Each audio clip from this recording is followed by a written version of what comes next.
हर महादेव, नमस्ते, स्वागत है मार्केट टॉक के और एक नए वीडियो में। तो हमने कल बात की थी कि मार्केट बाय ऑन डिप्स की साइड एस्ट्रोलॉजिकल एनालिसिस के हिसाब से मार्केट बाय ऑन डिप्स के साइड रह सकता है।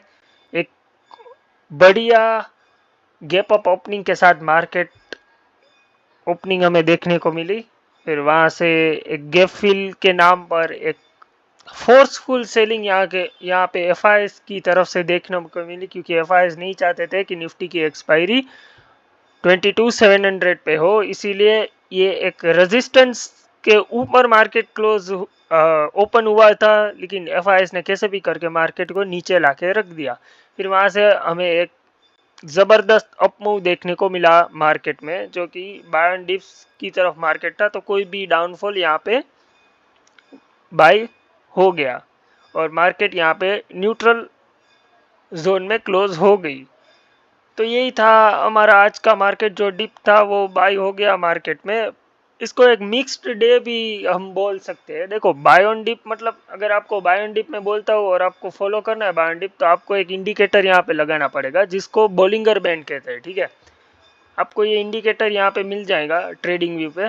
बोलिंगर बैंड लगाते ही आपको ये जो नीचे का लाइन है वो आपको सपोर्ट की तरह काम करेगा। अगर हमारा एस्ट्रोलॉजिकल एनालिसिस है बाय ऑन डिप्स का, ठीक है, तो आपको यहाँ पे सिंपली 15 मिनट्स के चार्ट पे जाना होगा और जहाँ पे भी ये बोलिंगर बैंड मार्केट टच करे वहाँ पे आपको बाय करना होगा, कुछ छोटा सा स्टॉप लॉस रख के। फिर ऊपर के बोलिंगर बैंड तक मार्केट यहाँ पे रेजिस्टेंस लेगा। मतलब बाय ऑन डिप्स का मार्केट हो तो आपको सपोर्ट या रेजिस्टेंस फाइंड करने की जरूरत नहीं है, आप बोलिंगर बैंड यूज कर सकते हैं यहाँ पे। अगर हमारा जैसे कि व्यू आज के लिए बाय ऑन डिप्स था, तो हमने यहाँ पे बाय किया और यहाँ पे सेल किया, तो ये हमारा बाय ऑन डिप्स का इंडिकेटर था। जैसे कि मैंने बोला था, मार्केट 370 से रिवर्स करेगा, वहां से थोड़ा नीचे जाके मार्केट ने एक अपमूव देखने को मिला।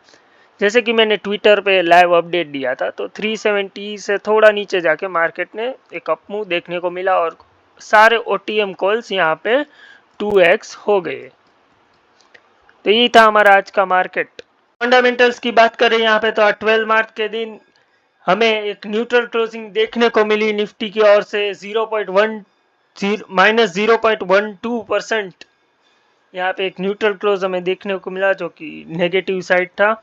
एडीआर की बात करें तो कुछ खास इंप्रूवमेंट हमें एडीआर में नहीं दिख रहा है।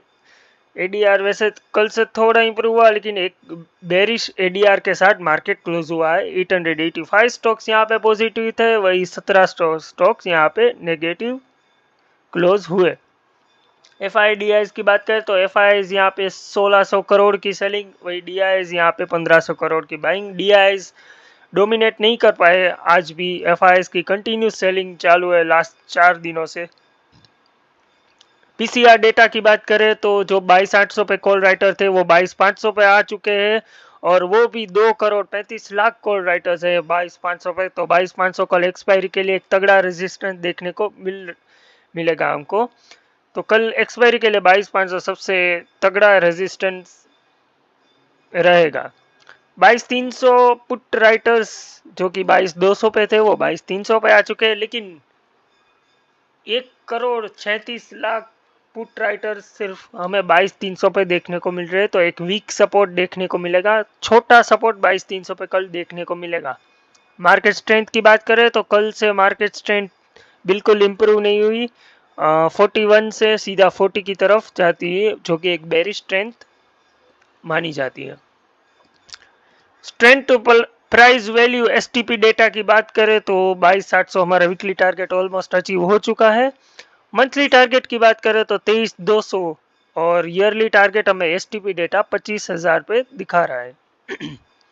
वीकली पीसीआर की बात करें तो वीकली पीसीआर लास्ट 2 दिनों से बुलिश है, जो कि यह दर्शाता है कि नेक्स्ट